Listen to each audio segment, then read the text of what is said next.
this floating toolbar is going to follow me everywhere I go. So it's going to follow me when I connect to my device. Everywhere I go on the Android side, it's going to follow me. When I open it up, I realize that there's a ton of tools in here. We're going to take them out one by one. Home is the most important. Every time I hit home, it goes to the home screen of this panel. So even when I'm connected to my computer, I hit home, it goes right here. So when in doubt, just hit home, right? It starts you over. Where do I need to go now? All right. Okay, so when I'm on, obviously I can just go to different web browsers. What I want to show you, everyone knows how to use a web browser. I don't need to train you on that. But what I do want to show you is some of the tools in here, okay? Because there's a lot. This is cool. Watch. We know what home is, right? Home takes me right back to the home screen. Here's input, again. So there's that arrow, and then there's input on here, and then there's input on your remote. So there's all these multiple ways to do something. So that's input. Depending on where you put it, it'll go vertical or horizontal. The one next to it, this is a hot button to whiteboard. So it's the same icon as the one that's on the home screen. So if I hit that, it goes right to whiteboard. Okay? So you'll notice when I go home, it looks just like that. You can use these tools wherever. It just, to me, makes sense to show you them in the browser for some reason. Yeah. I'm gonna skip active just for a second because we're gonna circle back to it. This pen tool allows you to annotate over anything outside of Whiteboard. So basically what it does, it puts a clear screen over top of it, so now I can annotate. So a lot of times I'll see teachers sort of like, okay, here's my document camera, and they're writing on the piece of paper here. You no longer have to do that. Since this will annotate over anything, I can write up here. So it kind of takes me away from there, and then I can save the planet, one paper at a time. Or you can write there still, it's completely preference to you. So basically what it does, it puts a clear screen over top of it. So think of anything you want to write on. A PDF, a Word document, anything in Drive, any website. I can write on anything because these tools follow me. So you'll notice, be like, oh, I don't know what's happening there. Oh, tropical. I don't know. A hurricane. Something's going on right here. It's not Ohio, so that's all I cared about. You'll notice I can, as I tap these, it's going to change the color. I also have a highlighter. So there's really something happening here. If I want to change those colors, I don't have all the colors in Whiteboard, but I do have some. So I can customize them up to 4 each. So there's 8 here. So a lot of times teachers are like, oh, I hate that the first color's red. So I'm like, I'll take out red and we'll change it with purple, which I think this is also going to look red. But see how there's that little check mark? Yeah, see how there's a little check mark. So I can customize it there. So now, as I go back to this, now, oh, it doesn't look red. Now, so I can write on anything. This is completely live behind here.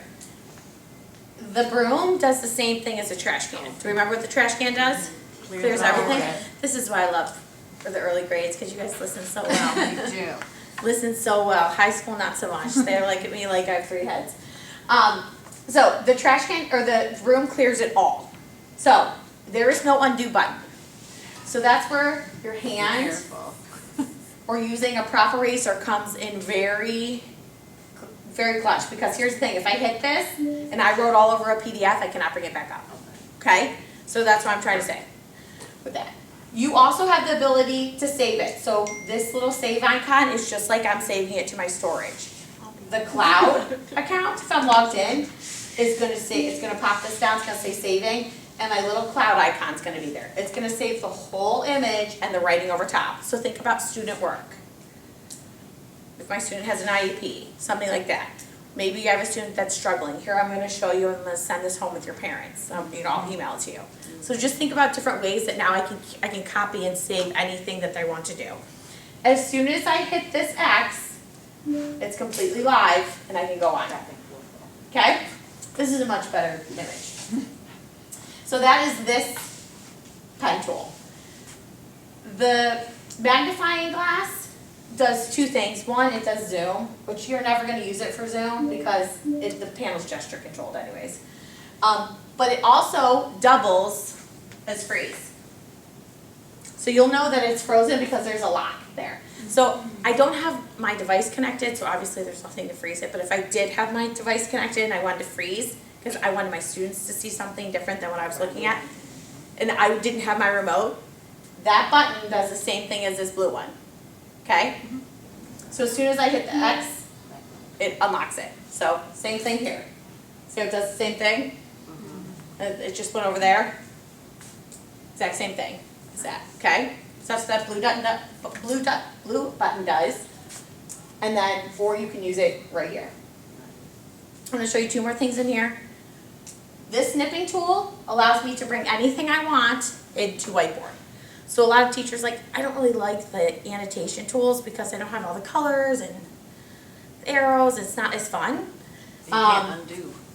You can't undo. Right. So basically that snipping tool allows me to kind of customize whatever I want. So I can take a picture of the whole thing, or I can customize something very specific. I can save that image, or this easel. I don't know why it's not the same icon, it drives me batty. If I use this easel, it's going to take a snippet, and it's going to put it into Whiteboard. And now we can use whatever all these tools and say, oh, it's very hot here. So that's how I can bring anything into Whiteboard. So a lot of times the document camera, I'll show teachers, I'm like, oh, we'll just snip them, snip multiple pages, and you can put all 3 documents on one page, because I can just move this over, snip another one, move it over, snip another one. So it just gives you a little versatility. But that snipping tool will bring anything you want into Whiteboard. Can you link something to that, like link music to that? No, Okay. because it's an app, it's kind of limited a little bit. I'm trying to just figure something else out. And then the other thing I'm going to show you real quick, sometimes I lose this thing. So you can move this wherever you want. But this is another one that session 1 didn't get. I know. I feel really The bad for session 1. double finger. 2 fingers will bring it right back to you. So cool. Not together, apart. So if you decide that you want to move it out of the way, or you can't find it, sometimes I won't be able to find it. 2 fingers will bring it back to you. Okay? It's like So, a mouse. I'm always because looking sometimes I feel like it gets hidden in like Yeah. the background. Like I just lost it. There it is. Okay. So that's the snipping tool. I'm going to show you 2 more things. This right here is a spotlight. So I'm going to change it to real dark, and then we can kind of customize it. So here's your spotlight. That's really cute. See? So you could have like a picture of something behind it, you Yeah. have to guess what it is. Yeah. That would So- be so fun. That is in this little wrench, and then you have a timer and a stopwatch, which I think is very needed. Timer, here's your timer. You can set it to whatever you want. I'm gonna hit start. The nice thing about this timer is that it follows me everywhere I go. So meaning I can go to a different page. Oh, you're signed in. Woo! How exciting was that? We were so excited to see this. Well, they're working on the network, okay? I know. As long as it's up by Thursday, that's go time, right? Here's your drive. Okay, so then I'm not gonna open anything in here, but you But can kind of the just. timer's like right there at the Oh, bottom. the timer's right here. So what I want to show you is that the timer will follow me everywhere I go. So no matter where I go, that timer follows me. A lot of times when you have a timer, you have to stay on that page. Yeah. Not with this one. So I'm gonna go home. We're gonna go on to something else. We'll let this, and you can move it wherever you want. If And you want can to put only it on get there. to the timer when you're in the browser? What? Can you only get to the timer when you're in the browser? Nope. No. Since those tools follow me anywhere, Okay. They're just under Whiteboard. they're just under Whiteboard. Okay. No, they're just under any. And I have to be. Oh, that's cute.